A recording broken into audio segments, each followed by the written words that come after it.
Hey folks, we're back with another episode of Three Men and an Anime. Huzzah! Hooray! Hello! Yeah, it's Peter Bowman as usual, and I'm joined by my co-hosts, Eric Carlson and Gav Leaf. How are you guys doing tonight? It was very muggy and hot, and I hate planet Earth. There is no I'm better Gav. now. I There had is air only a conditioning and puddle beer. of molten flesh. All right. Excellent. Summer sucks and we hate it. Let's go back to the Ice Age. I want to ride a woolly mammoth to work. Yeah. So this week we're covering Eric's most recent series selection, Deca-Dence. Yay! It is an original animation series by Studio NUT. Nut. They've done 3 shows as near as I can tell. Was Trigger involved in this? Maybe it might some people from Trigger, but it is officially Studio Nut, who previously have done Fooly Cooly Alternative and Saga of Tanya the Evil. I mean, there's about. Well, I don't know about Alternative. I haven't seen it, but I rather liked Tanya. Yep, but it's Studio Nut and licensed by Funimation. So yeah, let's not beat around the bush, folks. There is a giant mobile fortress city that transforms into a giant rocket-powered fist to punch kaiju. On the surface, we know exactly why Eric chose this show. Yes. To be fair, under the surface, we know why Eric chose this show too. Yeah. By the way, that is not a big spoiler. I think that happens near the end of episode 1. Yes. Yeah. And it was on all the promotional material if you paid any attention to that. Yes. Also, Because, of course, you're going to use that. episode 2 reveals the secret behind everything. So let's talk about what is ostensibly what looks like is happening, and then we'll talk about what's going on behind the scenes. That's revealed in episode 2 because they do not beat around the bush of the show one little bit. Yeah, this isn't spoils. We need to explain this because this is the basis of the show. Yeah. So, yeah, we have this giant mobile fortress roaming around on the ruined Earth because humanity's mostly been wiped out by, supposedly mostly been wiped out by giant monsters called the Gadol. There is one huge, I think it's the Eurasian landmass, so basically Russia. Yeah. Pretty much. And all that, Russia, China. They get down to the Himalayas, so. Yeah. That's all that's left, apparently, and it's being held safe from the human population, or for the human population, by this bubble dome shield, basically, that's holding the really dangerous Gadol away in the rest of the world. Well, this is all stuff that isn't revealed till much later. Like episode 1, you have the giant mobile fortress, the remnants of humanity, wandering around the wasteland. Yep. In Eurasia, fighting giant monsters. Right. You have the specially bred gears that are members of the armed forces called the Power. The Power. Gears all have like weird color skin tones, and they're professional soldiers. They go out and they fight the Gadol. They're really loud and raucous. They fly around on these anti-grav bubbles, or these they have these backpacks. Let them ride the anti-grav bubbles that the Gadol produce for self-defense. And all their weapons involve needles, which allow them to drain the Gadol's blood, which is also a power source. Yes. And your average schmucko human lives in the are called tankers because they live in the main body of the fortress, which is also the giant fuel tank. And basically what amounts to shanty towns. And they handle stuff like repairing your average schmucko human repairs the armor on the surface, maintains the machinery of the fortress, butchers the Gadol because they're also the best food source, that kind of stuff. Yep. Basically, all the manual labor that's beneath the soldiery. Yep. And we and a few tankers end up in the Power also. Yeah, if you are badass enough, you can join the Power and go out and fight the good fight. Though these are very rare. Yes. And our main protagonist is Natsume, a a tanker girl, Orphan. an orphan tanker girl who lost her arm as a little kid, so she can't join the power because she's only got one arm. She's got a pretty cool little like prosthetic, but it's not as it's a cool looking prosthetic. It's got very sort of very retro chic about it, but you can see why it would be very limiting in actually trying to do the actual combat that they do. Yeah, it doesn't have enough digits. The digits aren't particularly adept. That kind of thing. Right. But she really wants to join the power. That's her shtick, and she but she's got to get a job anyway, so she ends up in armor repair, going out on the surface, which she gets to go outside. We open basically they're in like graduation from school kind of situation. Yeah, and they've all like put this thing in like what I'd like to do. They've kind of got like a careers advisor, and literally it's on. Okay, you graduated from school. You butcher. You armor repair. You recovery driver. You tank. Repairman. You whatever else. And it's just giving the jobs, and Natsume is set on being joining the power, and they're like, nope, you didn't get into the power. They rejected me. No, why not? Because you have a friggin' cyber arm. It's even worse than that. They don't say they turned her down. They say no. They just didn't say anything back. You just apparently just they're not even acknowledging you exist. Mm-hmm. Yeah. Oh fuck. Oh, you just put that together? Yeah. Yeah. I blanked out that first episode. Okay. Yep. By the way, that is a bit of foreshadowing, it turns out. Yeah. Yeah, it turns out. But yeah, it's just a case of like she doesn't even get a job per se. At first she's like, "Wait, well, what did you get?" And so the advisor says, "Come talk to me." She's like, "But I really want to join the power." You can't join the power. Look, they don't even acknowledge. They didn't say no. They just. So what do you want to do other than join the power? But I want to join the power. Fine. Look, just go do armor repair. There's room for you out there, and your robot arm will be always actually need people. You get to go outside and see stuff, and your robot arm won't get in the way. Okay. Which is where she meets Kaburagi, our other protagonist, who's looks to be in his about anime age, so anywhere between like 29 and 57. He's definitively a not young adult. Yeah, probably like say anime wise, he's probably mid-30s. Yeah, it's probably where I'd put him also. Like by attitude and sort of demeanor, he comes across as sort of mid-30s. Yeah, I would definitely say. Yeah, a world-weary mid-30s. Yeah, he's probably 21. Get a really hard paper round. Or 70. You're right, Eric. That's technically possible.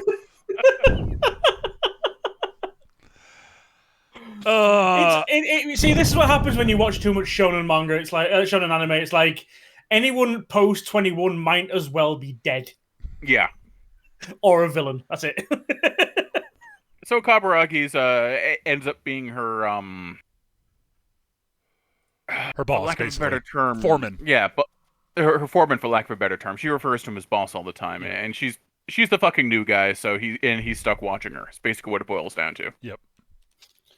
Considering like the first day is here we go, right? You're on cleanup duty. Oh great, here's a swing, push. Yeah! Just attaches her to this swing, shoves her off the edge with a huge mop, and she's there hanging hundreds of feet above the ground. And it's like, yep, get scrubbing. What am I scrubbing? That right there. That looks like Crescodon Gazal goo. Blood and feces? I don't know. I can't tell from here. It's been a while. Get it off.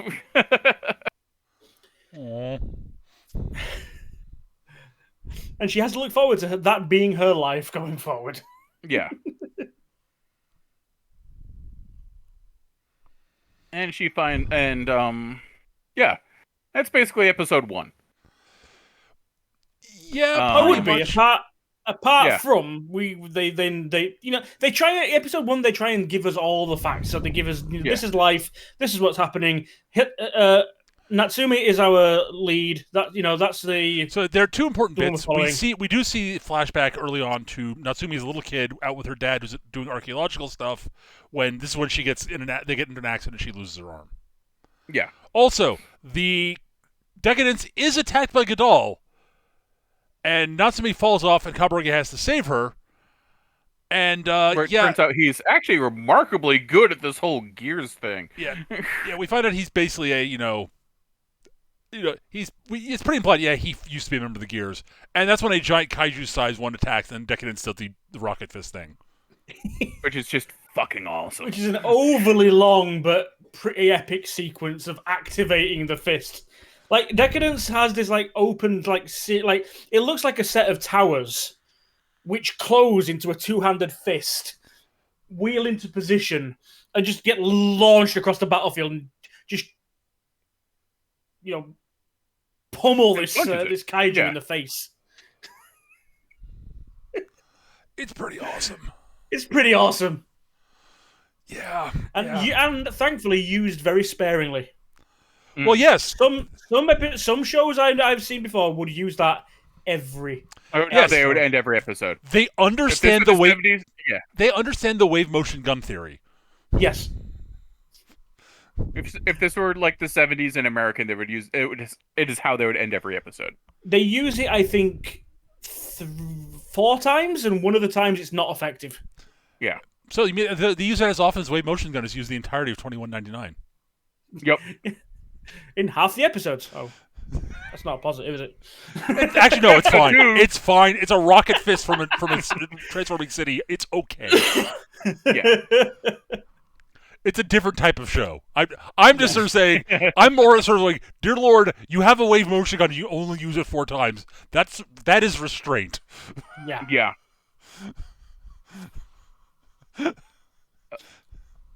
Episode 2 opens up with an entirely different art style. Everything's candy colored, and all the characters are like little cheapy like eggs or robots and stuff, and you're sort of like left wondering what the fuck is going on. Well, they do a little bit of it in the post credits of the post credits of episode 1. Yeah. That we see the robots for the first time. We're like, what the hell?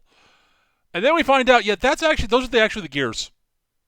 Yeah. In their actual forms. Deca-Dence is a game. Yeah. Deca-Dence is an MMO being run by the cyborgs up in orbit to keep themselves to distract their own population, have them go and have fun. One of the selling points is you get to interact with humans, a nearly extinct race, and help defend their fortress from the Gadol. And yeah, Deca-Dence is a fucking MMO. So the NPCs are all actual living humans, and they don't know it. Apparently, the implication that we get from the show is most humanity wiped itself out. Yep. And so the cyborgs, who are descendants of humanity, basically, they were up in orbit. We will protect the last remaining few from themselves, and we've established the system, right, to regiment life and make sure nothing like this bullshit ever happens again. But any system designed to, like any system without guardrails, suddenly the system stops serving its creators, and its creators start serving it. Yep.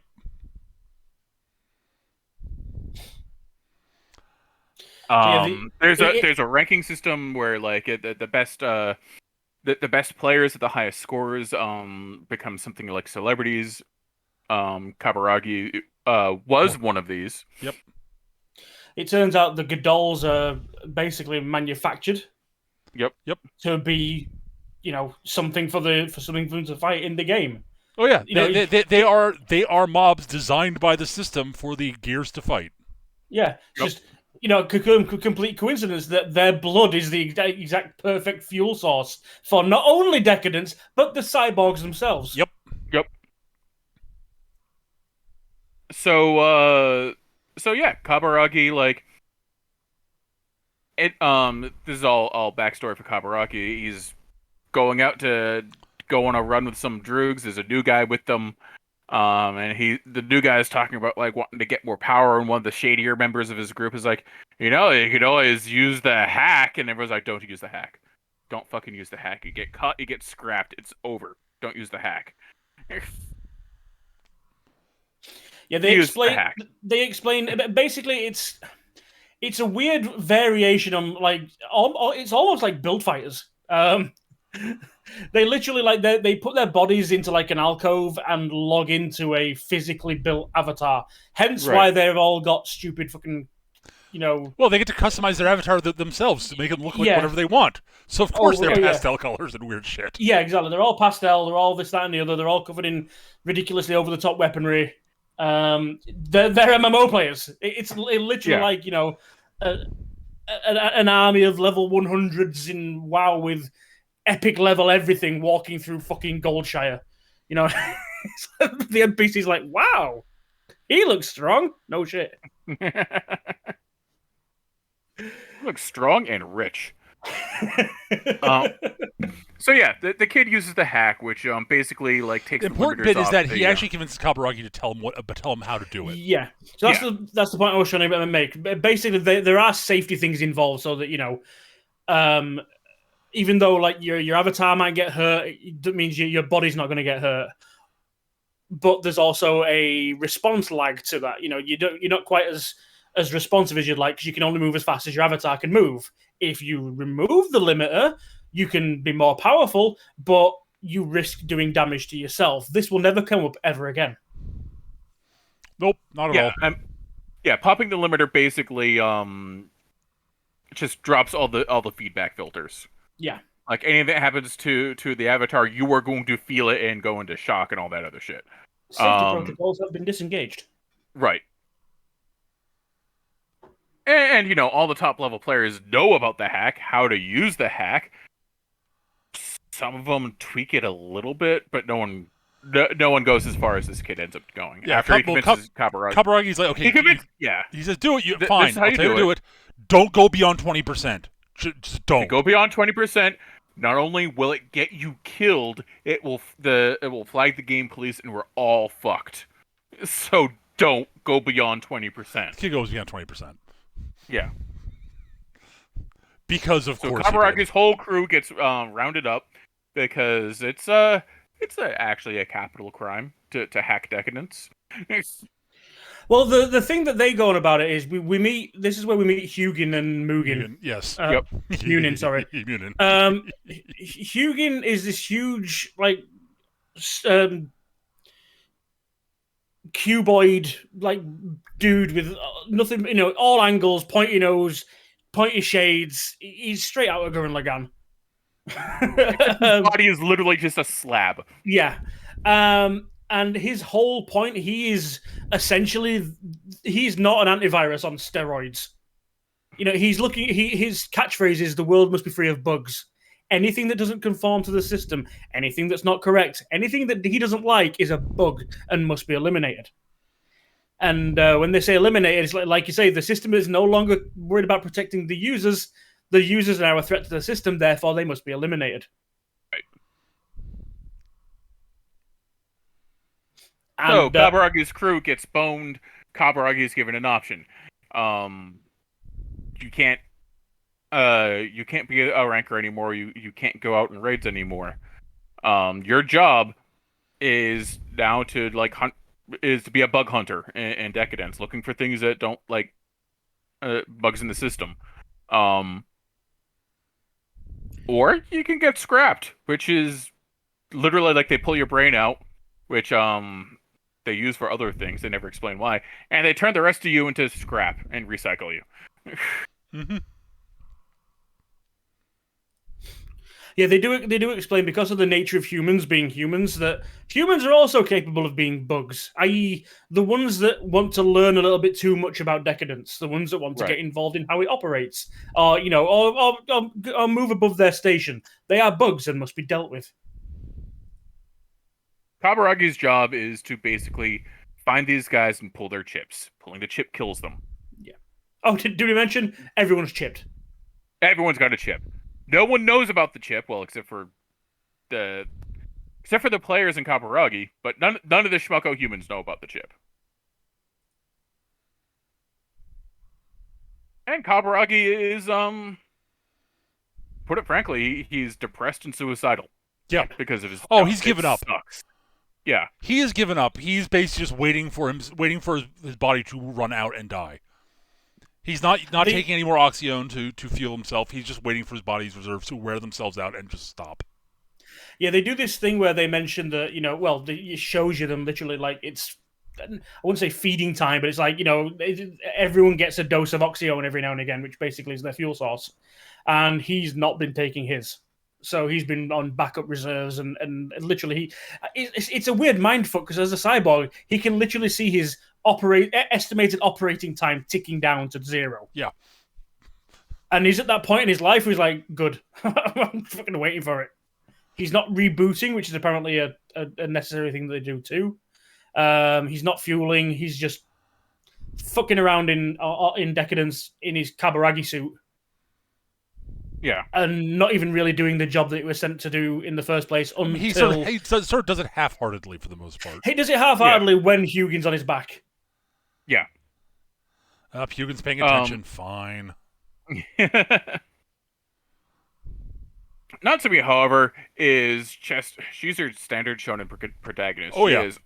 She is big ball of like optimism and determination and like a desire to improve herself. Yeah. And I it's can just do like this. I will do this. pushing Kaburagi, being charming and annoying at the same time, as these characters often, this archetype often is. And we've already seen that Kaburagi's like pretty susceptible to this kind of shit. So he's like, okay, fine, I'll train you how to be a gear. Why not? Let's see how far a bug can go.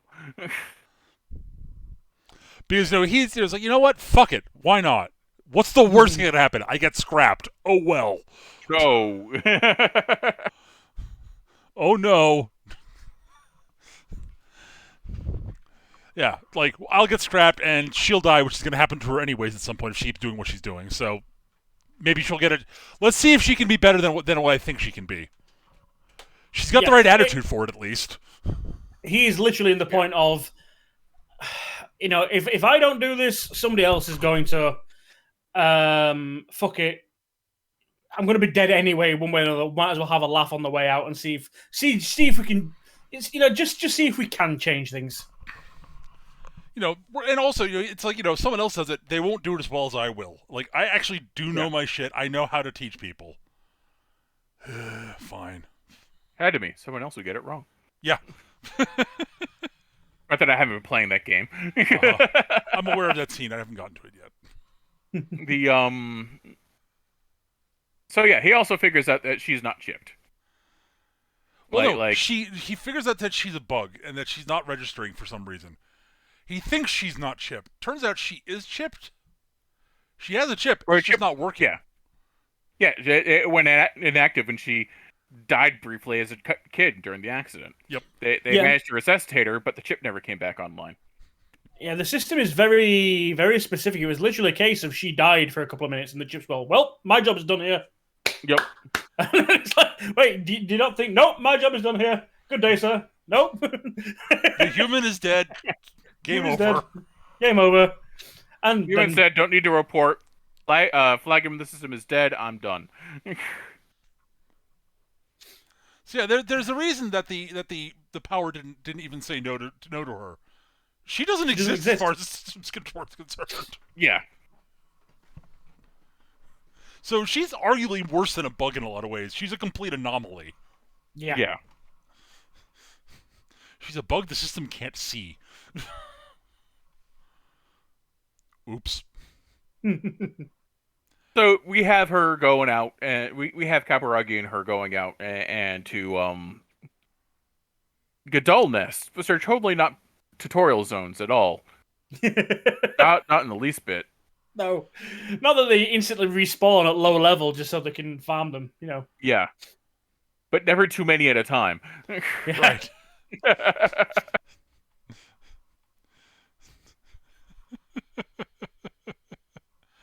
And yet there's during this time we also learned that Kaburagi has become friends with what's his name, Minato. Over the course He and of this, Minato yeah, are old friends. are old droogs, and Minato is basically the system admin for Decadence. He's the guy Like right down, who drives the thing, and does. He's the commander of Decadence in theory. he's when he's in his avatar, he's the commander of Decadence. When he's out of his avatar, he's one of the guys who helps implement whatever the devs are planning for the next event. Right. Like, he doesn't have a lot of say in what the event is, but he helps implement it. Yep. Yeah, he's like you say, he's the one that activates Decadence, and he's essentially a gear in all but name. Because he operates, he literally just operates Decadence and coordinates the other gears. Yeah. He's the one that communicates with them, sends out the messages, sends out the missions. When you played an MMO, you get that beep in your ear, and it's like it's the next step of the mission. Yep. He's the game master. He's the mission giver. And you even hear a couple of comments from like some of the gears, like they start commenting about how weary he sounds and how lack of enthusiasm he's got for the game these days. Like, it's like, God, you'd think he'd at least try acting or something. It's like, no, okay, well, we know what we need to do. And there's me here sitting through, the ex-MMO players, like, what, you read the missions? You don't just you don't just follow the waypoints and kill what you find. I read the missions. Still to this fucking day. I mean, it depends. How many times have I done the mission? Well, there's that, yeah. That is actually a fair point, but if it's the first time I've done the mission, I will read it, absolutely. But but moot point, anyways. Yes. Yeah. So Kaburagi eventually figures out one of Natsume's problems is that there's a simple trick that you need to be able to do to adjust the fuel flow in your thingy that she has real trouble doing with her crappy robot hand.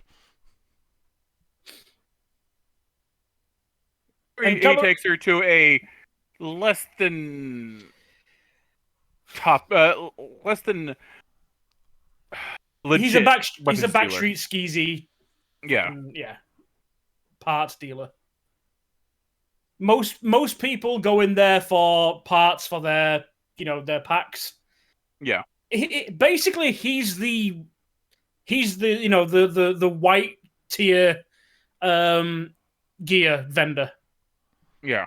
He sells all the crap that the gears have already moved on long. As far as I can he's tell, there for the news. As far as I can tell, he also sells bits. He sells crafting mats, basically. Yeah. Yes. Because Kaburagi basically goes through, I'll take this, and this. All right, we need to build a new robot hand for her. It turns out a cyborg knows how to build a robot hand. Go figure. And the dude is like, oh, that's a good idea. Oh, this is going to be fun. And Natsume's like, You kind of get an idea in, though, because he's like, as she's walking past, he's like, hey, what's that arm? What's that arm you've got? The janky one. He's like, oh, I want to have a look at that. She's like, get off of you fucking creep. Get away, skeevy weirdo. Yeah, she really gets, it's very clear that she gets the impression he's, perving on her, and it's not really that. It's more he's utterly fascinated by a robot arm he's not seen before. Mm-hmm. Yeah. This jank tech, scrap arm. He's like, as far as he's like, if he's part of the game, it's like, oh my God, is that an armor set that I've never seen before? I mean, I'm going to be perfectly honest on both. I completely see both people's sizes. Oh yeah, that's a kick-ass prosthetic. What'd you make that out of? Fucking like plastic model kits and flatware. Let me look at it. And dude, stop staring at my dude. Go back off. Buy me dinner first. Eyes here, dude. But yeah, no, seriously, it's. But yeah, so they build her a rather kick-ass robot hand. Yeah, which is also a needle launcher. Yeah. Yeah, because it turns out, I mean, she's the problem she has is that obviously all the needle launchers are typically left-handed. It's not even just that. The problem is that the her robot hand really can't manipulate a launcher very well because it's not good at manipulating stuff, and it's also not dexterous enough to do the. Well, yeah, that's the trick. The launcher was the fact. It's the fact that they've got a valve on these jump pack things that needs to be manipulated with quite a lot of finesse. Yeah, and the arm just simply can't do it. So what he does is basically the right arm becomes her needle launcher, and the left arm becomes the dial operator, basically. But he does it in a way that it's not just like, oh, you can hold a needle launcher in your right arm now. It's like, no, your right arm is a needle launcher. Yeah, the fingers are tracked, the cowling moves, and now you've got like a socket to put the needles in. You're good to go. That's pretty fucking cool. It is pretty cool. Also, it's a much, much, much better robot hand. It has much more articulation and fine control. She is utterly psyched about it. She's like, "Oh my god, this is so awesome!" That's right. She should be. Yeah. By the way, the show moves quickly. This is all in the first few episodes. Yeah. Yeah. Then we get to the next big event that Deca-Dence is holding, where you have to take out the Gadol Alpha. Yeah. I almost forgot. The tanker gears watch Natsume in action. After she gets her new hand, because they get involved in something. They're chasing after Pipe.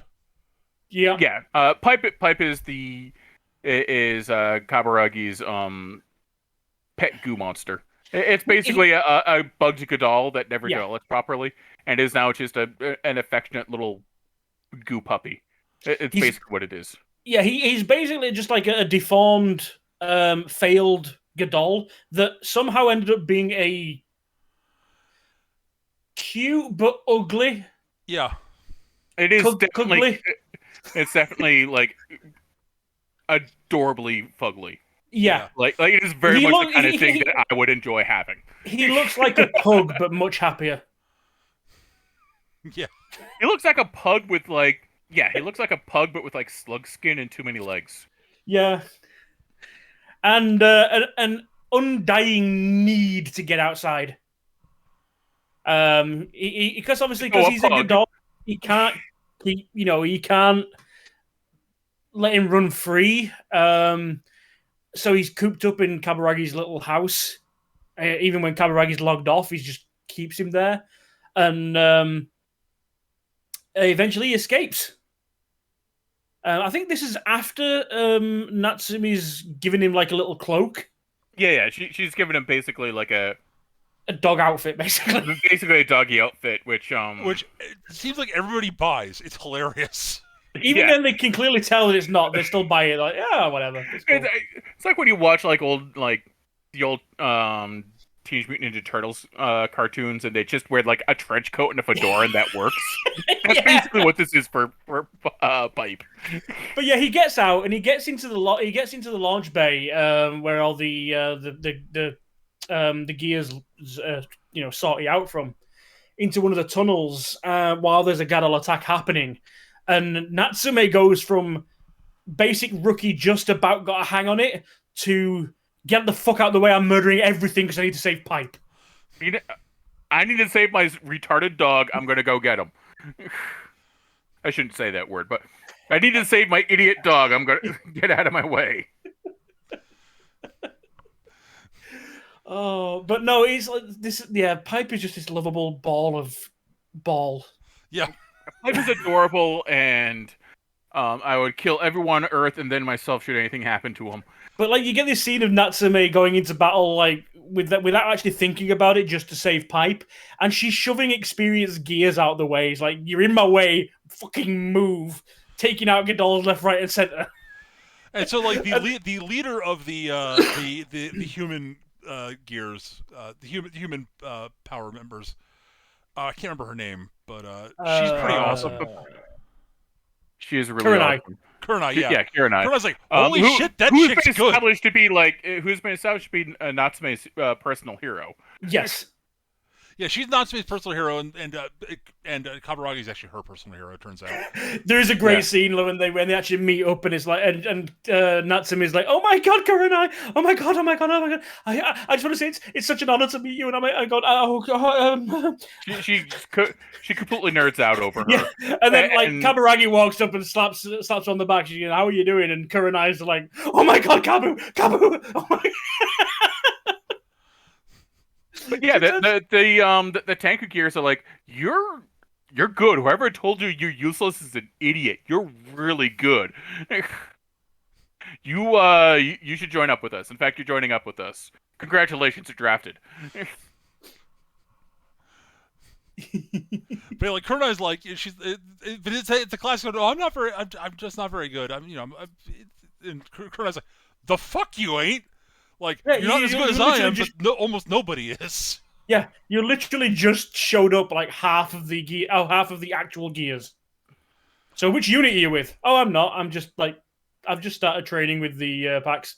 I just started training with the boss, and he says I'm a bug. I'm not very good, and because she hasn't been up to this point, because she's overthinking everything. Yeah. And Kurenai's like, well, congratulations, you're in our crew now. The end. So, who is your boss, anyway? Oh, that guy over there. Hi, boss. Not Kaburagi? It's Kaburagi! That also, they pointed, well, that explains everything. Yeah. A, how good she is. B, the fact that he was willing to trade her. And C, that how high his standards are. Okay. Yeah. He's not actually offered her any actual constructive praise. It's all been just driving her forward even harder. Okay, that makes sense. Well, he'll tell her when she does something right, since she hasn't been doing a lot of things completely right, because Eric's right. She's been in her own head. Overthinking. Yeah. Right. Too worried about fucking up to not fuck up. Apathy is the key.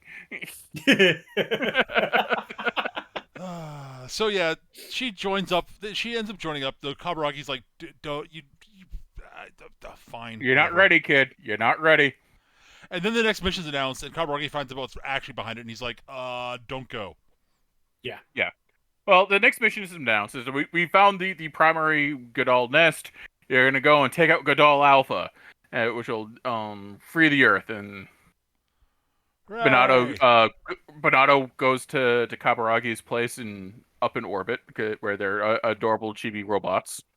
He's like, "Hey, so here's the new event's gonna be really cool. When it's over, they're gonna reinstate the ranking system, and you'll be in it." Like, what? What? Why would they do that? Well, what's gonna happen is you can't beat the final boss. It's gonna wipe out like half the gears. That's the point. It's supposed to like really drive down like player morale, so we introduce the rankers again, and it'll be like a time of returned heroes. That's the whole storyline. It's gonna be great. That sounds stupid. No. He's like, wait, half the gears. So what about the tankers? Oh yeah, they're pretty much all fucked. Oh yeah, they're screwed. Like, who cares almost about the tankers? almost to a man. I'm not even sure how they ended up in the power in the first place. No, it's like even Deca-Dence itself is like, we'll leave enough like for repopulation. But yeah, basically we're gonna like wipe the slate clean and basically start over. Cataclysm, baby. Yeah, pretty much. Dude, it's a major new release. It'll be awesome. Yeah. Because, everyone knew that World of Warcraft was done when we beat the Lich King. The second time.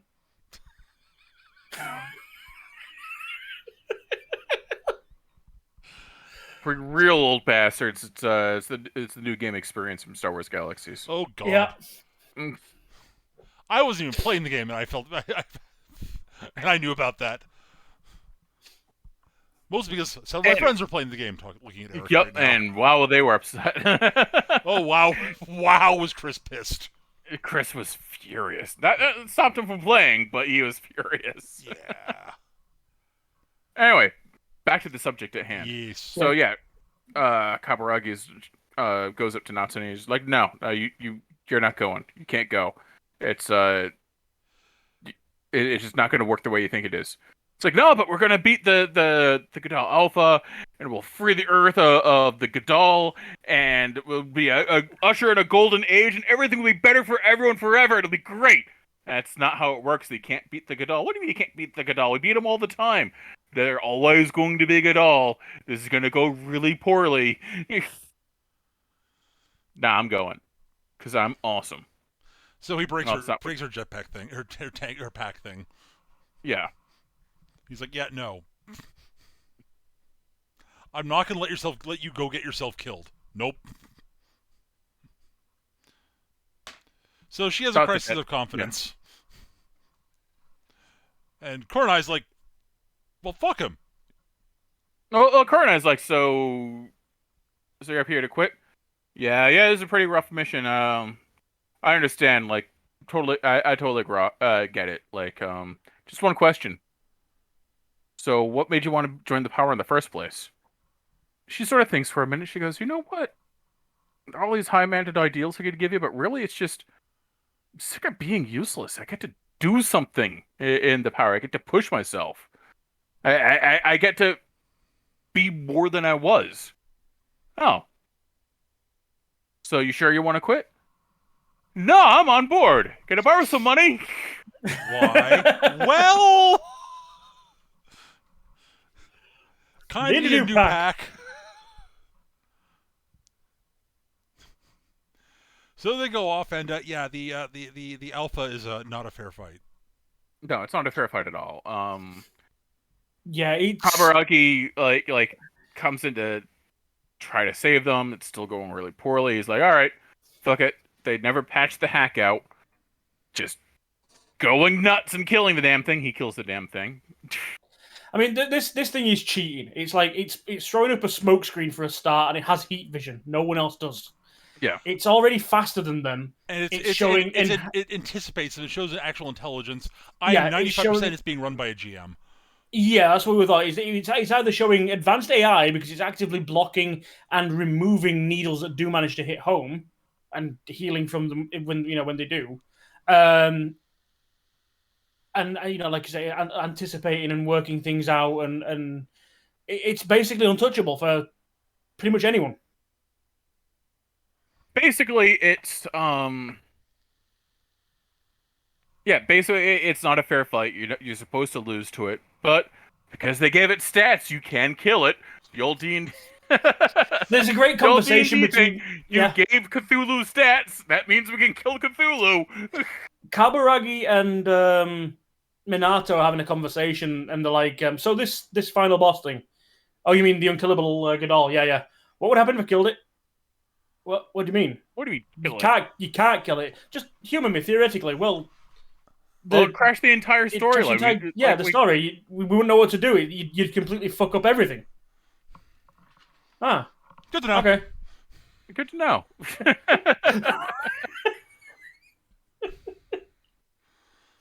Kaburagi, what are you doing? Fuck the system!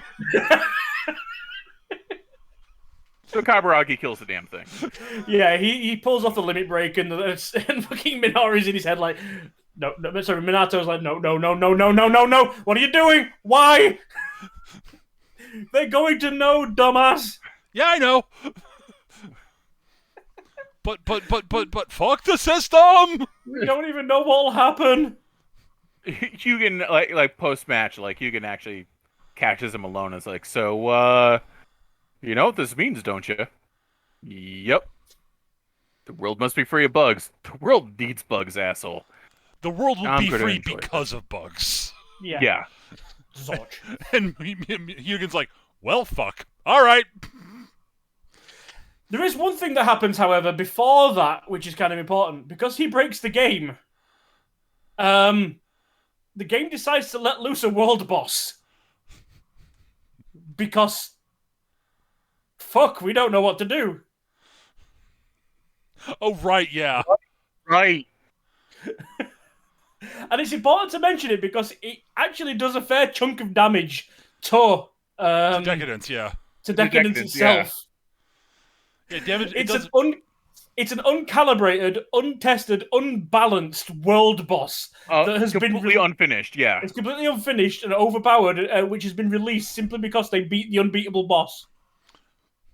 Release the thing. What, are you sure? Release the thing. Kabaragi's like, I don't think it was a case of release the thing. It was like, um, um, did we key this thing to Gadal Alpha's destruction? Well, yeah, because that's the next store. Oh shit! But that wasn't supposed to be, because Alpha was supposed to be beaten. Oh, we didn't have time to QA the thing.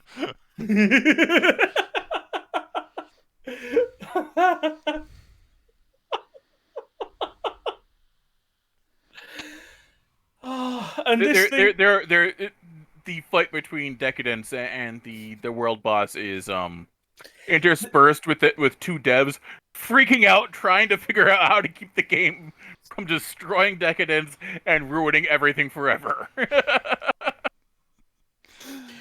this thing is like shooting like super pressurized, hoses of its own fucking blood, basically. Yeah. And tearing chunks out the side to the point where it actually exposes and breaks open the tank. Yep. Which again will be of no actual dangerous concern or anything like that going forward. But they do manage to put it down by punching it with the city. The city punch does work on it. That's a sentence. That is. Punching it with the city. The city punches it. Things only reserved for Deca-Dence and Metroplex. And Triptychon. Technically, yeah. Okay. Triptychon's more of a bite. The city bites it. Yeah, fair. He's only got those little stumpy little arms. You're right. It is a T-Rex.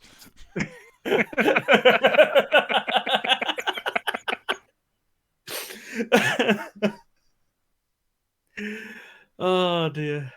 So yeah, and so Hugin cax Kabaragi's avatar. Yeah. Also, it's also revealed to everybody that there are lots more Godal out there. So all the techs are like, oh fuck! What did we just go through all this shit for? We killed the Godal. Nope, No. not even close. But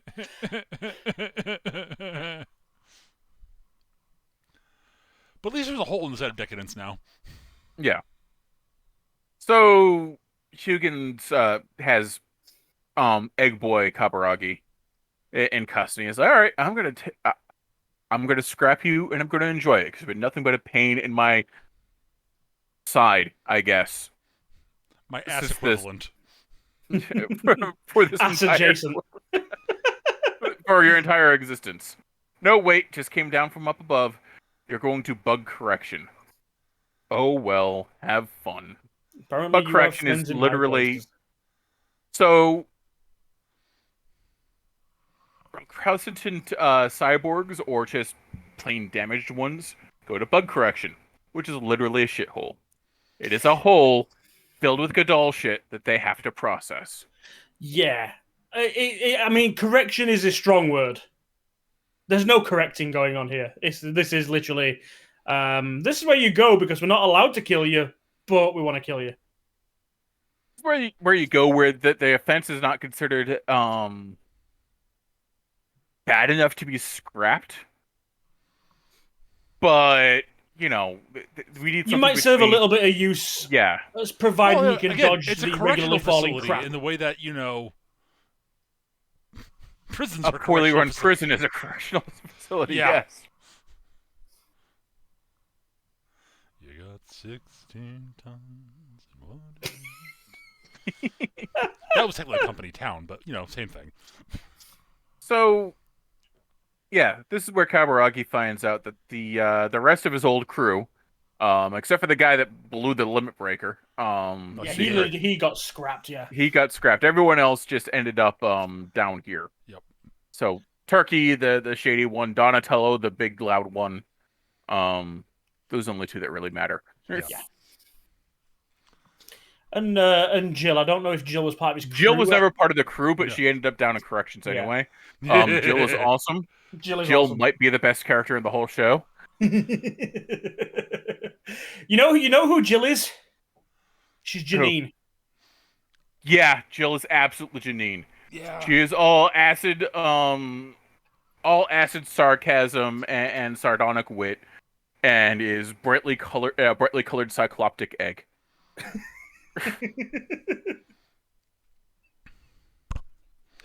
Yeah.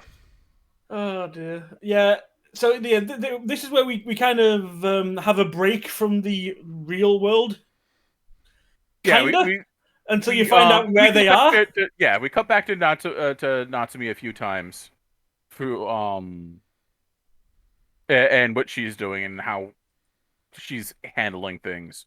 But mostly it concentrates on Kaburagi dealing with the fact that he is now in literal shit prison with his old crew who are not happy with him.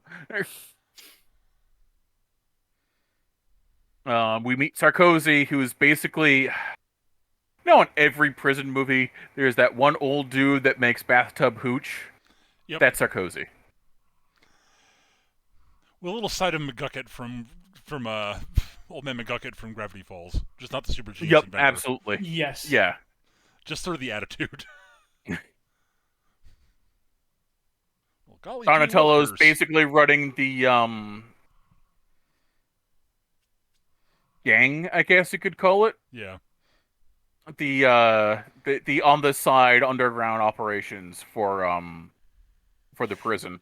It's not particularly oppressive, but they've kind of just got their own little clubhouse off to one side where they don't. They got one little clubhouse off to the side where things only don't fuck stink with of general... shit. They're not actually smeared with shit also. Yeah, they don't like mingle with Gen Pop, but they don't like interfere with them much either. Yeah. It's like the world's nicest prison gang.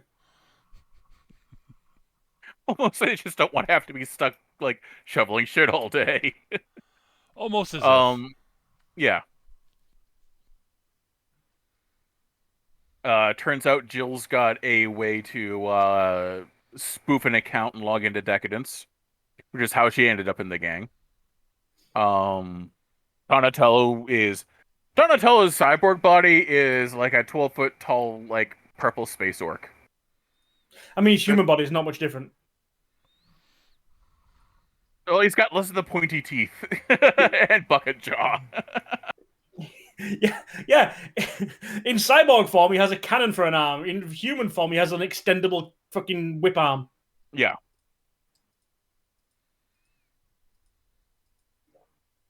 And Kaburagi basically figures out, so I can get into Deca-Dence.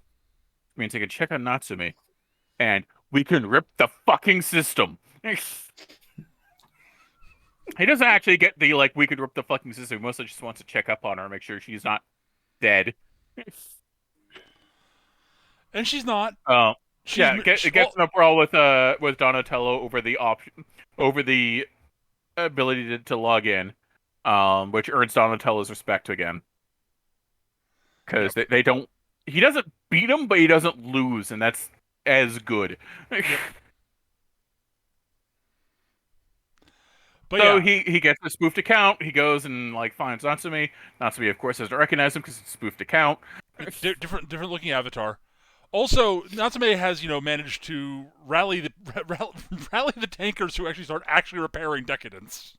Yeah. There's a lot of apathy, and that's not my job. I have to do my job, which is basically which is implied to be just bleed down as to how things work in orbit. Mm-hmm. That's not my job. I have to concentrate on my job. Things will go bad if I don't concentrate on my job. Also, no, that is too big for me. I can't handle that. Yeah. But when you consider those, that like as Natsumi explains, that hole in the wall is everyone's fucking problem. Yeah, you might not be an armor tech, an armor repairer, but if a Gadol comes through the wall, you're fucked. Yeah. We're all fucked. We're all fucked. So, and we have armor repairs that can show you what we need to do. We need materials, but everyone's got a patch kit. So just we get enough patch kits, then we can start making some actual progress. And she runs through a lot of resistance that basically boils down to it's not my job, or that sounds dangerous, or but I need my patch kit.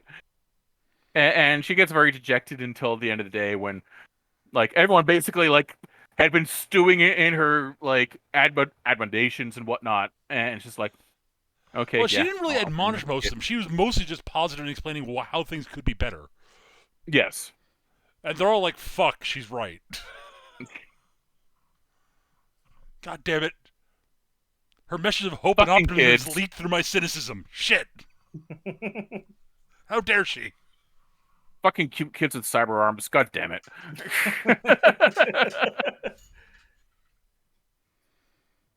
Which, of course, like, further annoys Minato because he's like, but the whole storyline was about the trouble and decadence and not being able to get the hole closed and Well, no, to be fair, Minato is starting to just completely he has farmed his last fuck. His field is now barren. It's like the devs are like, so the hole's being patched. That started getting done quickly. Where did the engineers get down here? No, the tankers are doing it. The what? Huh? Shall we stop them? Fuck it. No, let them just give them something no, to do. Let's figure something else out. Honestly, that's not our job. Fuck it.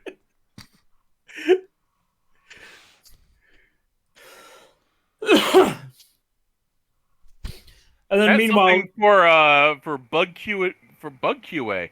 Oh wait, they got rid of him. Not my problem. And while he's up there, Kaburagi realizes what's going on with the hole, and no one seems to be helping and whatever else. And he's just had his last, Well, he's really getting pissed off, and then he actually talks to Natsume because he finds her, and she explains, and he finds out why she was doing what she's doing, and he's like, "Fuck, that's what's going on in my head." Yeah, she says. Yeah, well, that's the thing. Like after earning a bit of her trust because she doesn't trust him initially. Right. Well, he's a gear. She basically breaks down in front of him. I was like, yeah, I'm trying so hard, but it never ends. And I don't see a future. And I just wish the boss would come back. And he's like, fuck. Well, time to tear down the entire system. That's the only option now.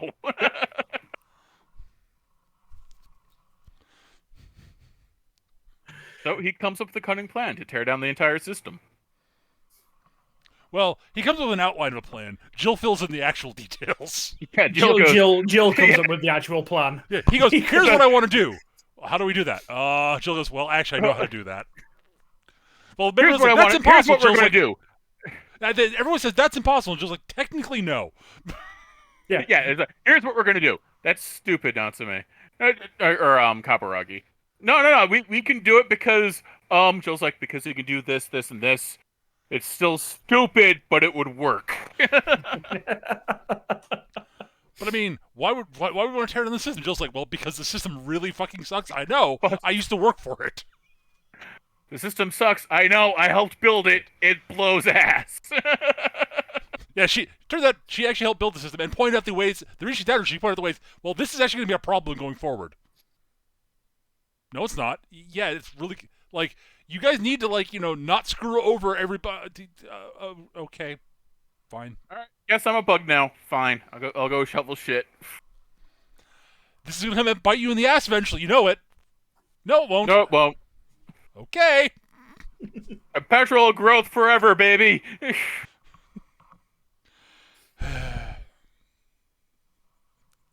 So yeah.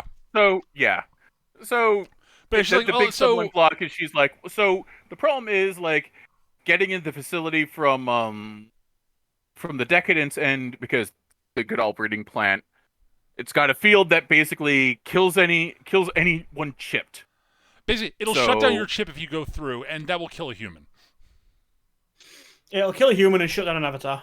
Yep. And it's like, so Kabragi's like, well, if I can get my old body back, that chip's dead. So that will work. It'll get through. And she's like, yeah, that actually will work. But do you think you can go all the way on? You need at least someone else to back you up.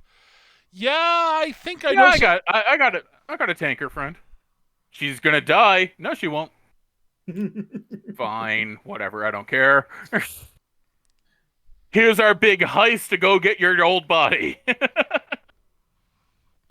It's literally a heist to go get her body, to go get Kabaragi's old body. And it's a good heist. Because Jill figures out that, we know what happens with all avatars. They get sent for scrapping. Yeah, yours didn't get scrapped. What? Well, no. Yes, Kabaragi points out that he's pretty sure goes, to keep no. No. Kabaragi goes, no, that body didn't get scrapped. They all get scrapped. No, that one didn't, because I was friends with Bonato, and he would have kept it.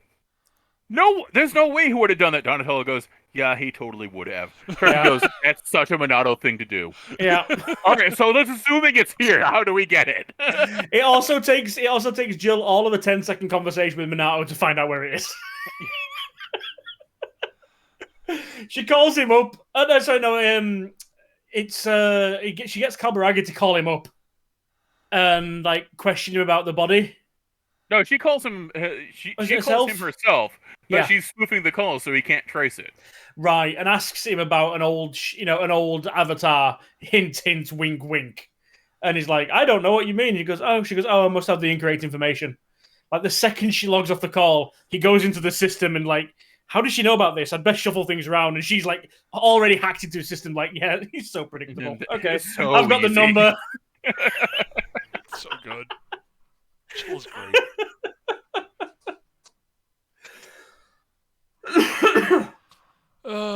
So yeah. So they nick the body. Kabaragi's got his old avatar back, so he goes in and recruits Natsume. And Natsume's like, I'll totally follow you into hell. Great, because that's well, it's not where we're going, but it's you might actually prefer it if we were going into hell. Because we're going into a sterile office environment, and let's face facts, that's hell. I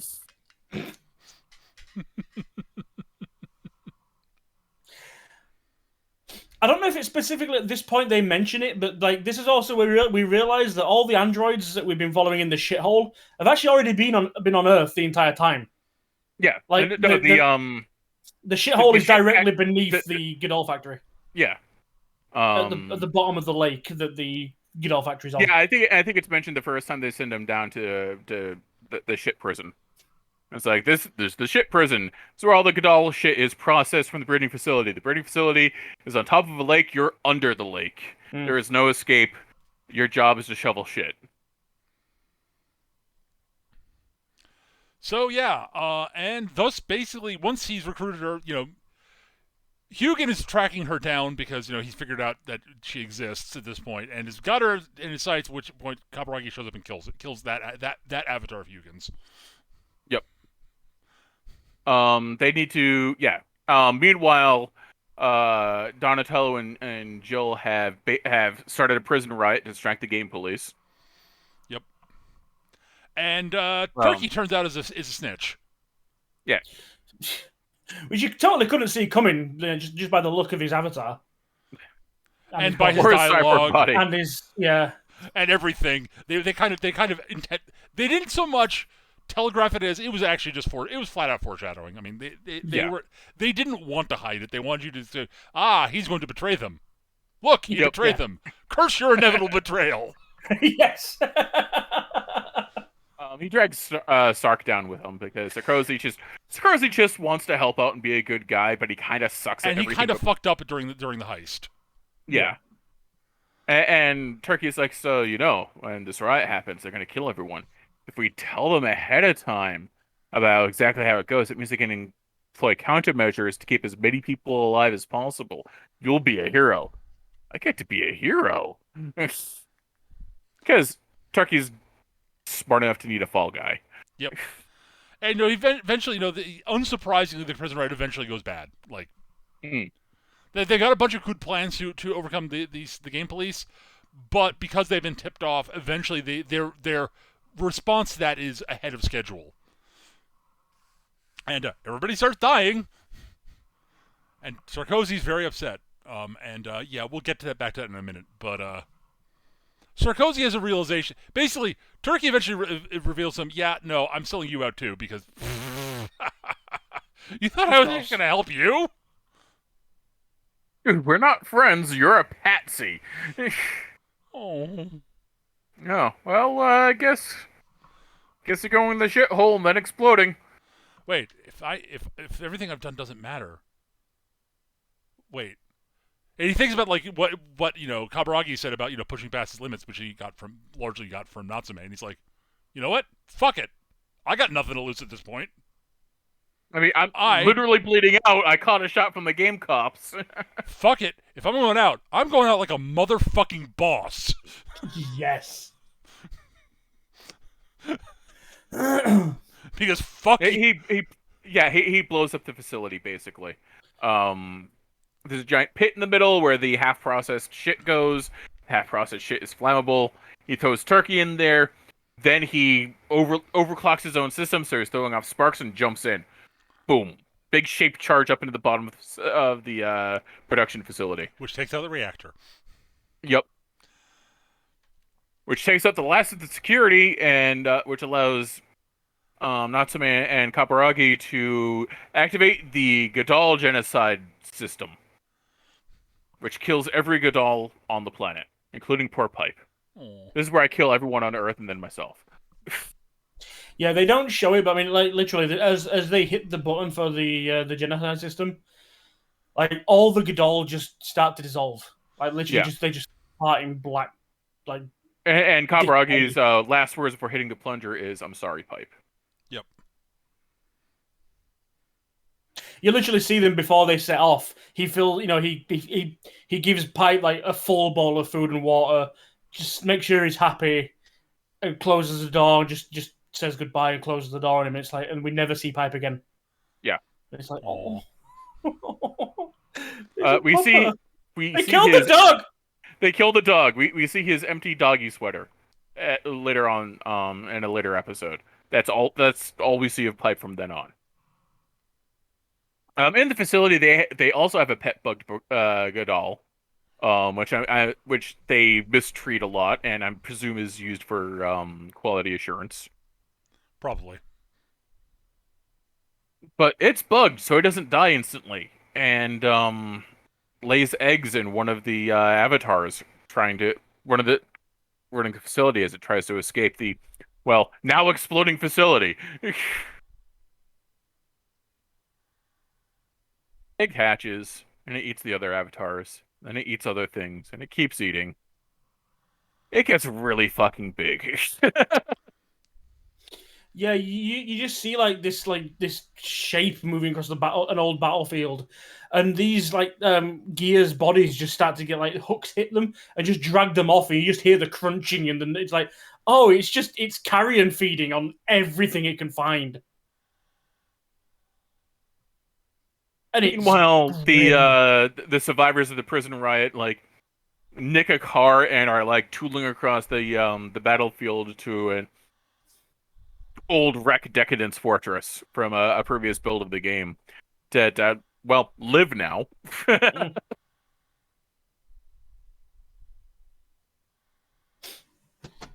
Yeah, we are now entering the end game. We now have the giant carrion Gadol, which looks like a murder prawn. Yeah. We have Kaburagi and Natsume heading tooling around trying to. What were they fucking doing?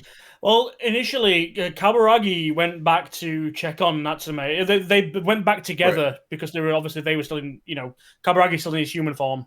Right. So they went back to Deca-Dence, and that's where Hugin shows up. Right. And actually kills Kaburagi's, drives his fist through Kaburagi's avatar. Right. Now, Jill pulls him out in time so it doesn't kill him. But, right, that's right. That was later, right? Yeah, I forgot that. That's what the Kaburagi shows up in his other body. This is around the time where Natsume's like, so why was the Gadol nest a fucking office building? Who's that guy and why was he flying without a pack? And Kaburagi explains a lot of it to her, and she passes out from just sheer from sheer existential angst. She's like, I don't understand anything you're saying. Why am I covered in blood? Why is there a hand through you? Oh, it's that guy. Well, no, he explains it to her before that, and she passes out from sheer existential angst. Yes, and he brings her back to Deca-Dence, where she wakes up on the way back. That's when right, he yeah. gets. That's when he gets. As she's basically yelling at him when he gets gacked by Hugin. By Hugin, right. And then he basically pops into the other body and shoots Hugin's avatar in the back. That's when that happens. Yep, that's right. It's like, you, what are you doing here? Is the boss okay? Boss, talk. Yeah, I'm fine. No, he's got a hole in his chest. What do I do? I'm fine. Yeah, But he's explained the whole Avatar thing. He's like, I've already Kaburagi, he's here explained the now. Avatar thing. This that is not me. This is also not me. I am currently riding this body. This is really weird, boss.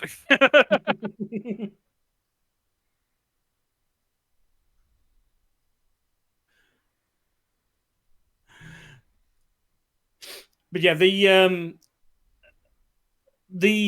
what's left of the gears, and because at this point so yeah, let me backtrack a second there.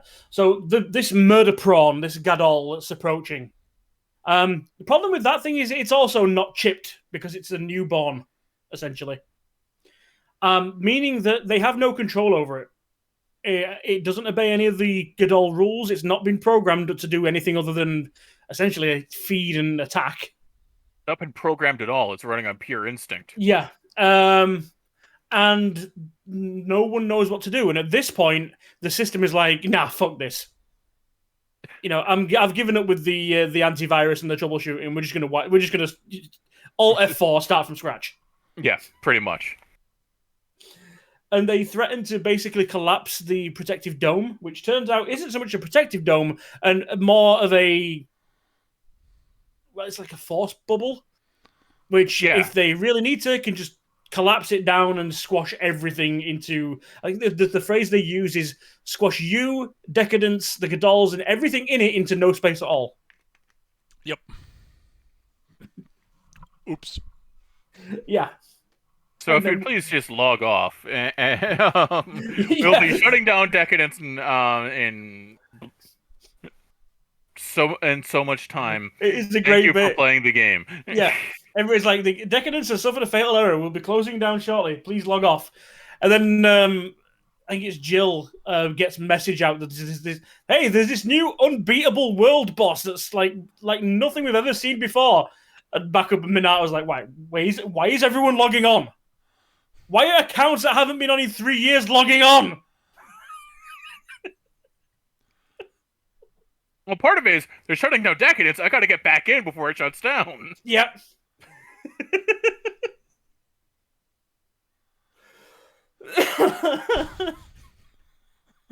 So there's suddenly like a whole lot of FOMO from people wanting to try Deca-Dence for the first time or jump back into the game for one last romp. A lot of people going, new world boss, hell yeah, I'm in. Donatello, of course, like jumps in his spoofed account to have fun because, duh. Yeah, and Deca-Dence still can't fill up its tank all the way because there's still holes in it that were getting patched, which means its rocket cannon isn't online. It does manage to get a punch off. Which breaks the fist. Which breaks the fist. It like snaps in half. The Gadol like perceives the station in orbit, decides to shoot at it. It can hit it. That's about when the system goes, right, we're just shutting down the whole game. It's like, Fuck this. We didn't design that thing to have orbital strike capability. Fuck this noise. Yeah, Hugin basically turns things over to Munin at this point. It's like, all right. Yeah, it's time for you. It's your job now. Yep. Because Munin is the actual head system, and it turns out. Yeah. Which just let the Hugin program control things when it didn't need, full overseer authority, basically. Yep. And yeah, she's like, nope, done. Yep, we're shutting down the game. So Deca-Dence doesn't have quite enough fuel, and it's half the rocket fist is missing now. Gadol Omega, which is the name they've given it for just because they need to give it a name. And naming it the Last Omega makes a certain amount of sense. Last Gadol makes a certain amount of sense. So it is currently napping after firing back in an orbital strike. So they've got time to figure out what the hell to do until it starts hatching eggs because which Jill luckily goes, that's when everyone else starts logging in. This thing starts spawning, miniature versions of itself, and the tankers that are left and the gears that are left are like handling it, but then like fucking reinforcements arrive, and it's like everyone. There is a great Natsume finds these weirdos hanging out in the wrecked Decadence. Decides that they're adorable and that she wants to be friends with them because they're cute. Donatello is offended by this. There is a great little. Well, there's two actually. One of them is Kaburagi's still in his human form, and he actually gets to communicate with. Oh no, is he in human form? No, he's actually he's back in robot form. He's talking with Jill about what the hell they can do. No, it's not that. It's a conversation with Moonin because it's just as they decide. Oh no, that's much later. Oh, is it later? Oh yeah, that's much later. That's during the final stages. Right. In that case, Go on. Jill figures out, what? There's a backdoor in Decadence, technically speaking, which means you can basically write it like an avatar. You need to plug in directly. I can make the mods to your body. Because why wouldn't I? Well, no, she points out, it's a backdoor that I left in there and never took out because fuck it. Because fuck them. That's why. I was planning on telling them about it, but then they sent me. They decided I was a bug, so fuck them. But yeah, there is a great little bit where she gets him modified, and he's driving to Decadence. Obviously, they're in this fucking chibi egg robot form. He's driving the Jeep. He's driving the Jeep. Natsume sees him and like looks up and he just sees this tiny little fucking Kinder Egg robot dude just driving this Jeep, and she's like, huh.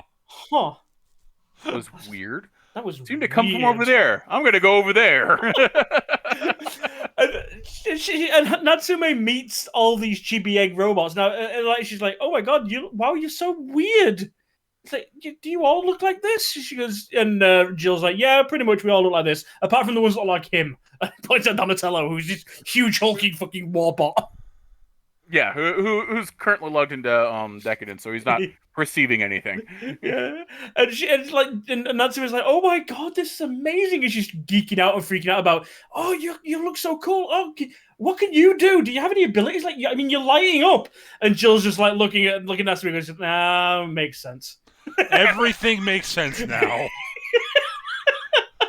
All right, she's Kaburagi's friend. Yeah, take her friend. Yeah, okay, I understand now. The entire time, even Jill has been referring to Natsume as Kaburagi's pet tanker, or every time they refer to her as his friend, it's always massive air quotes, Right. And this one moment is like, no, it makes sense. I get it now. No, actually, friends, got it. Yeah. No, she's exactly the sort of person Kaburaki would get under Kaburagi's skin and make him care about them. Yep, I get it. Yeah, because it's happening to me too. Fucking A. God damn it. So yeah, Kaburagi is gonna go plug himself into Decadence and use it to fight the Gadol. But it's probably not gonna work because it's only got half a fist. Well, could we make a new fist? It's a really big fist. How the hell are we going to do that? We need a whole other what are we sitting in? Shit. Okay. All right, Natsume, your stupid cracked plan might actually work. Hey, Minato. Yeah? I got a plan to help rebuild Decadence. What? I'll just send it out to all the gears and tankers. Just send it out as a quest to all the people out here. Okay. What are you doing? Well, if we hook everything up to Decadence, it can rebuild it using all the bits lying around. Huh. All right. We need to find them already scouted out. I did it because I was bored. Also, Minato has a great conversation with with what's his, oh god, Kaburagi. He's like, why are you doing this? Well, why fuck the system? But the system is like, is the system helping you now at this point? And he's like, I did, fuck it. What do you need me to do to help? And again, he even comes down in his actual robot form. Yep. To deal with it more hands on, and like the staff show up like, sir, you're in your actual body. And they're like in their avatars. It's like this weird juxtaposition. Like we had this whole thing where we had like them two separate worlds, and now they're just mashed together. And it's like, what? So yeah. Meanwhile, sort of so Kaburagi's in Decadence, but can't get it to work yet because he's having a long conversation with the architect. I mean, Munin. Somebody's watched The Matrix. Yeah. This was Neo talking to the architect. I mean, almost like word for word. Moonin's even like, this isn't the first Decadence, right? We do this every now and again. We destroy, we wipe things out and then start from scratch. It keeps things fresh. Yeah, we find the bugs. Like we incorporate them into the system. The bugs are actually intended to show up in the system, so we know how we can prevent them. And then new ones happen, and then we conduct a new build. It makes a certain degree of sense. It makes more sense than it ever did in the second Matrix movie. Oh God, yeah. They thought they planned this out much better. Yes. But I liked the point that Kaburagi makes. It's like, well, look, if you're so sure that this is going to happen, and you want as much data as possible, and why are you standing in my way? And Munich, I thought Muniz's reaction was like, "Huh, all right, your funeral." Yeah, it's like literally, what's the harm in letting us try? If as far as you're concerned, if we win, you're still in charge of the system. If we lose, you get all your data and you start again. Well, you can't win. Your funeral. Sure. But it's like, fuck it, sure, try. You can't win. No matter what you do, the system wins. So sure, why not? And so we have the final big confrontation, and it's awesome. Yeah. Yeah, they use all the extra parts to form basically a spear instead of a fist. Yeah. It's totally not a drill. Totally not a drill. Doesn't spin at all. Should have totally started spinning. I actually I mentioned it on the night. It's like I was kind of disappointed with the build up to it, and it's like the actual strike was kind of compared to what I was hoping for. But I mean, yeah, it was decent.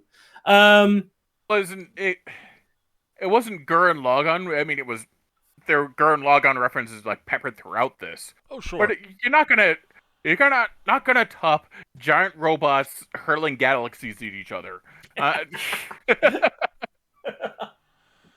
one, it's not the scale of the show. Number two.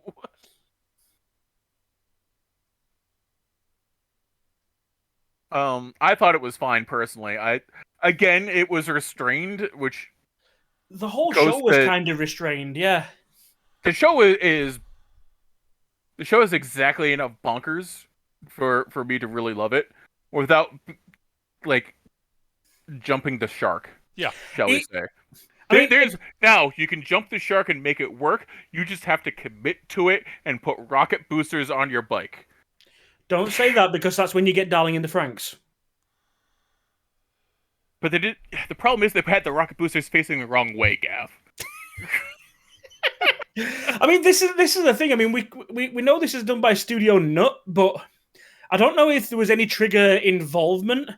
But it felt very felt like somebody trying to. As far as I can tell, it doesn't. But right.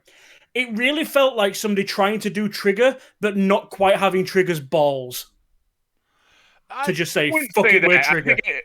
I feel like it was someone being inspired by Trigger, but knowing when to say no.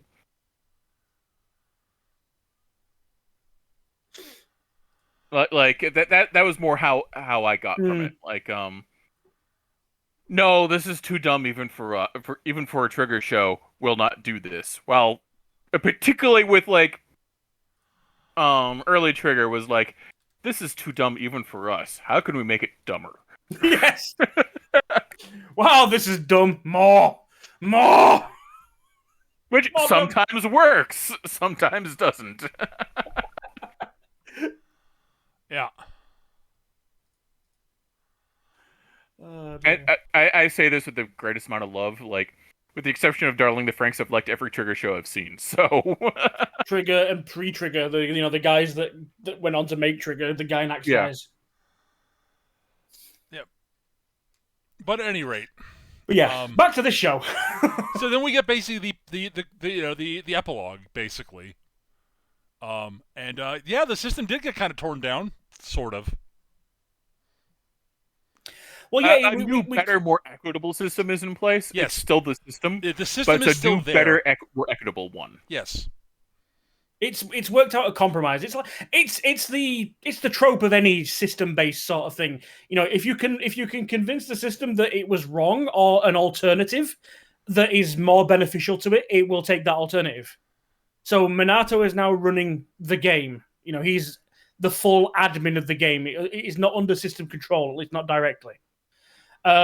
Jill's been reinstated as an admin for other functions of I think of the actual city up in orbit.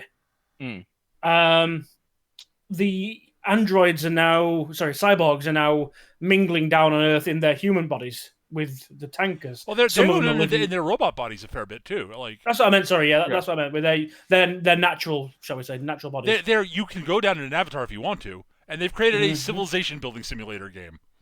Yeah, he's got a farm simulator. It's got a farm simulator. It's not just farming though. They're actually building civilizations. Yes, they are basically saying, okay, look, we've still got the Godol stuff, but it's more of a petting zoo and how to raise your own Godol. And they're also not programmed for aggression anymore. So yeah, they're petting zoo or farm animals and such. Yeah. But we've still got PvP. If you're still desperate on fighting things, we've now got a PvP battleground arena, and it's Donatello versus fucking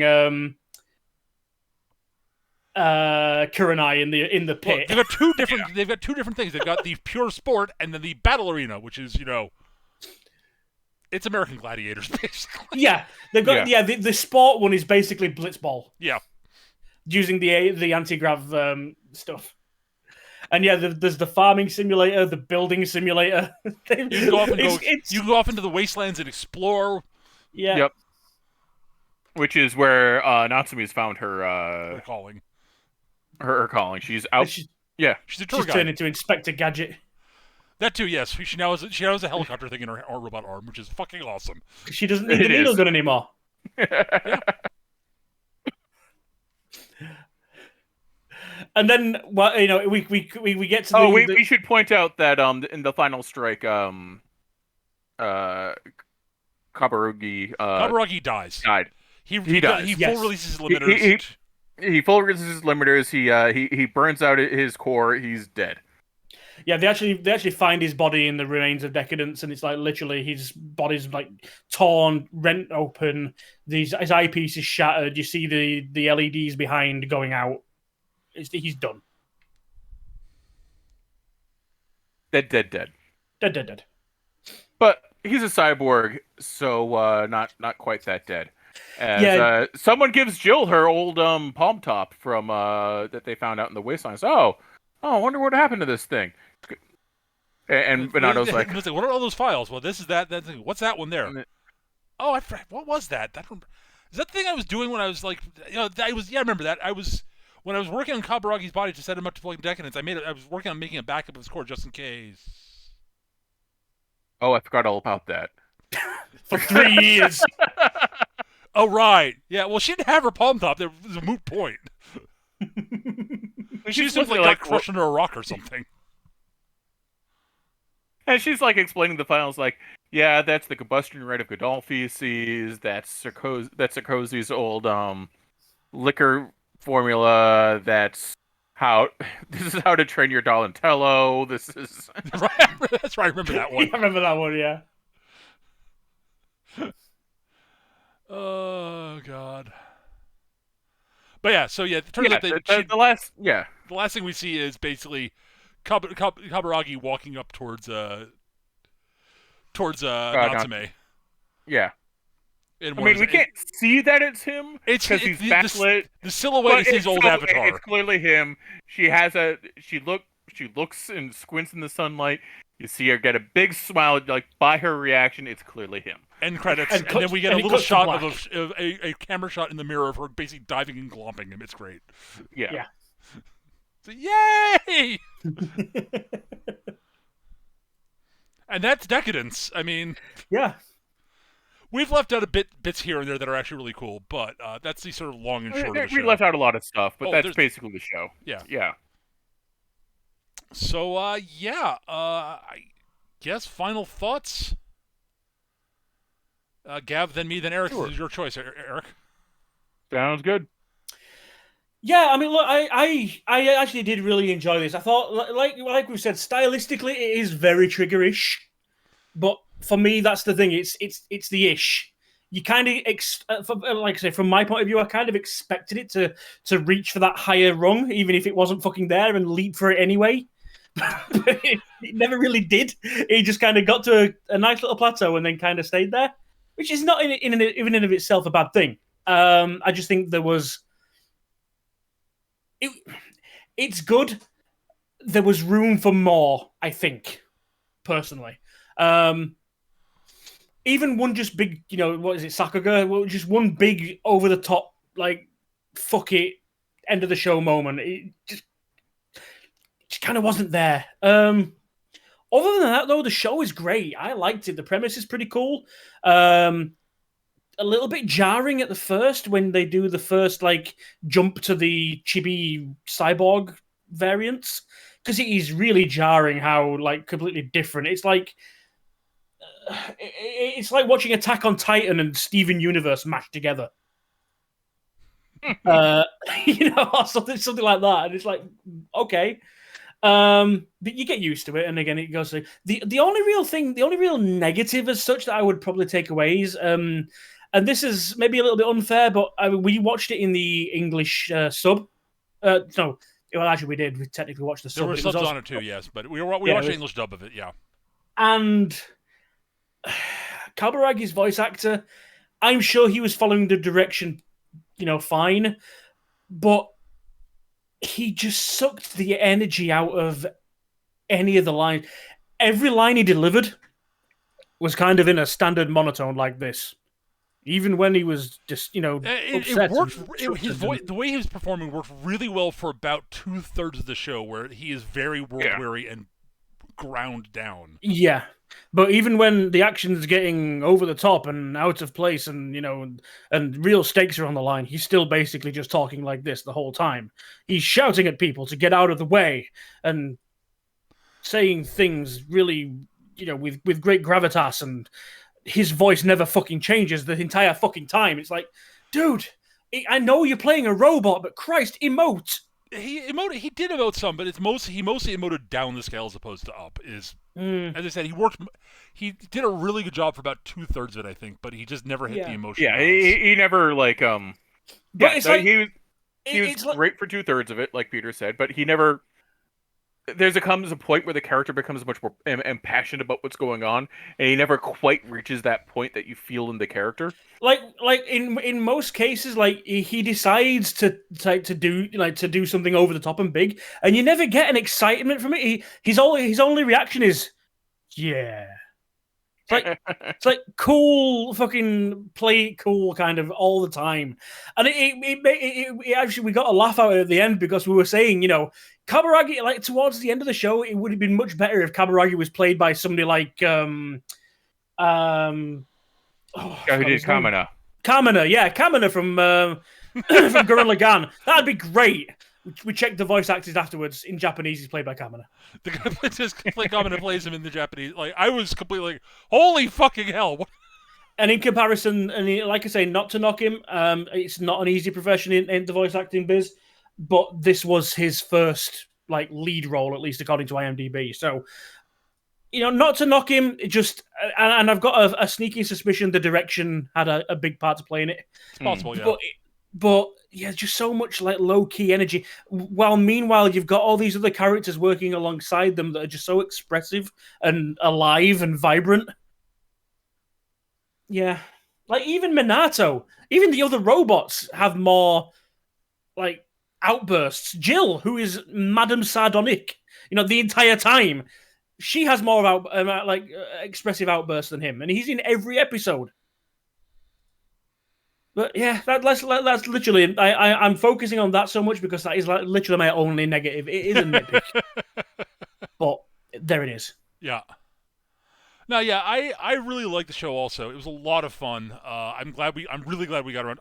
Finally got around to see it. So I love the story. I had less of a problem with Gav than Gav did about it not going for the triggerish heights that it tried to aim for. I'm actually kind of glad it didn't.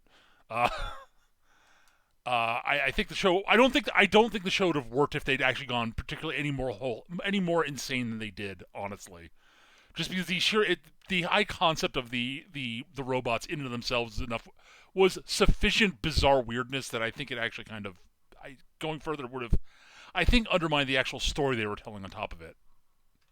I don't know. But I will also say the show really does try to present itself early on, especially as, as goofy, over the top. There's not really any real depth to it type stuff, but there's a lot of real depth to it. And we were sort of joking. It's sort of like a Verhoeven movie, that way. Very much so. Yeah, really is. Yeah. It really has sort of it's not quite as cynical as RoboCop, shall we say, but because things work out in the end mostly. Starship Troopers. Yeah, it's not as cynical as most of Verhoeven's movies because things actually work out in the end, as I was saying. So yeah. But yeah, I really liked it. I thought I liked the majority of the robot designs. Some of them didn't work quite as well as others. Mm-hmm. But they were all very distinctive from one another for the most part, which I think is great. Made the crowd scenes look really cool and vibrant. I like the fact that the game police robots all looked exactly the same, except maybe they'd be slightly different colors. But again, that reinforcing that sort of monolithic system aspect of them. The fact they all basically form a wall, literally. I mean, not subtle messaging here.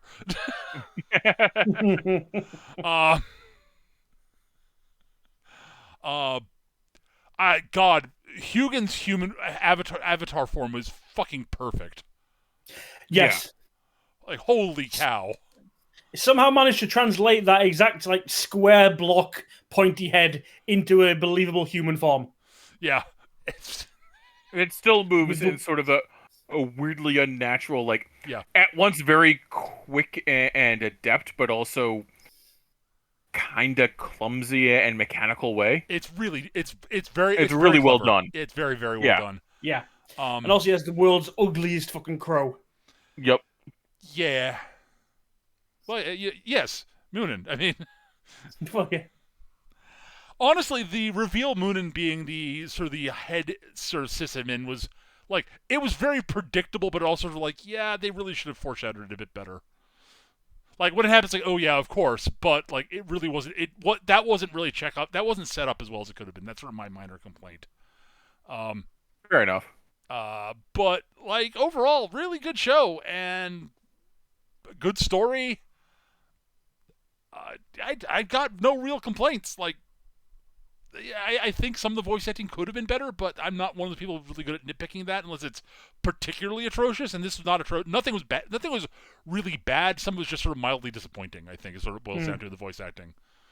Kaburagi could have been better, but he was fine for the most of it. So I'll live. The music was great too, for the most part. Yeah, did a really good job of emphasizing the scenes that they were supposed to without becoming overly noticeable. So we also watched the dub this time. We did. Yeah. Yeah, that was entirely the first episode happened to be the dub. We're fuck it, we'll stick with the dub. It's not a terrible dub by any stretch. No. Natsume's voice actress is great. She did a fantastic job. Mm-hmm. As did Jill. Hugin's is great. Hugin's fantastic. Oh my god, he was wonderful. Yeah, Hugin's is great. And Donatello was hilarious. Yes. But yeah, fun show. I highly recommend it. Eric, it's to you. So it's my pick. So clearly, I liked it.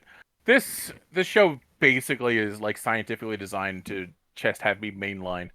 It's got a giant rocket-powered fist city. It's got Mad Max cars filled with lunatics with fucking needle guns flying around. It's got giant monsters. And, oh yeah, the subtext is all about, like, ripping down the system and making something new. Yeah, I'm on board. I mean, let's be fair. Let's be clear. With Donatello, Eric is in this fucking show. Donatello's got a better figure than I do.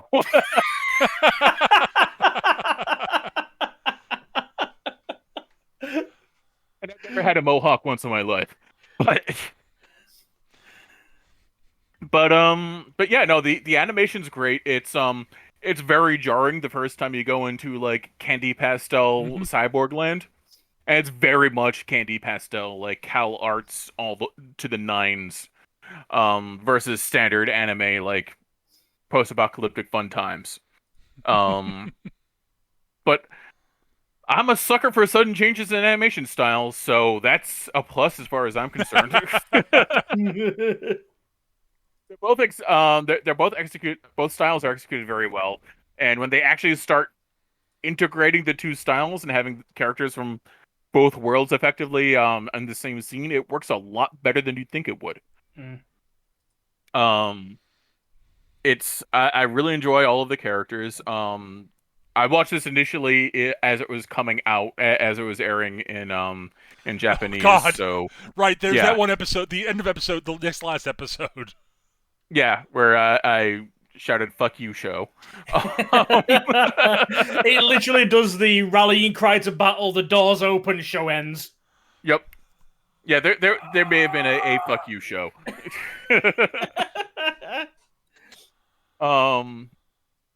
But yeah, it's a lot of fun. It's a great romp. It's got a story I can get behind 100%. Yeah, I'd have no complaints about this show. I highly recommend it. Go watch Deca-Dence. It's good. I'm not sure why it was such a sleeper.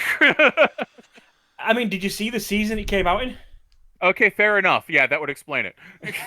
There's a lot of shows coming out right now. There's a lot of really good shit. Yeah. All right. Yeah, Deca-Dence deserved more love than it got, is what I'm saying. Fair enough. Even in that season.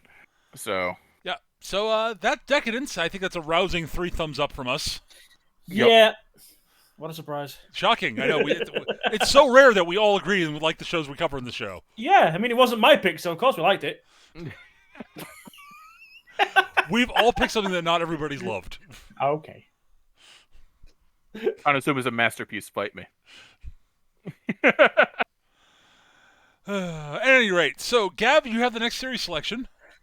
Yes, I had 2 in mind, and one of them I've completely forgotten what it was. So we're doing Gundam. Okay, we're doing Unicorn. I had 2 in mind, and I couldn't decide. Oh, I've just remembered which one it is. No, screw it. Eric picked the last Gundam show. It's been too long since I've picked Giant Robots. We're doing Gundam Unicorn. Okay. Woo! We're doing Gundam Unicorn next, in action. This is the one with my favorite mobile suit in it, so I'll be happy. We're gonna need a whole separate section just for Gundam shows. It's like 6. Although in 84 episodes, it's not bad. Yeah. Given the amount of Gundam shows that are out there, yeah. So yeah, we'll be back after we finish Unicorn. So yeah, that's it, folks. Thank you for listening in, and we hope you enjoyed. If you're listening to us on YouTube, hit like, share, subscribe, comment, feed the algorithm, you know all that stupid jazz. Validation! The system demands your love. Yeah, share the tapes, guys. We'll see you guys next time. Bye. Bye-bye.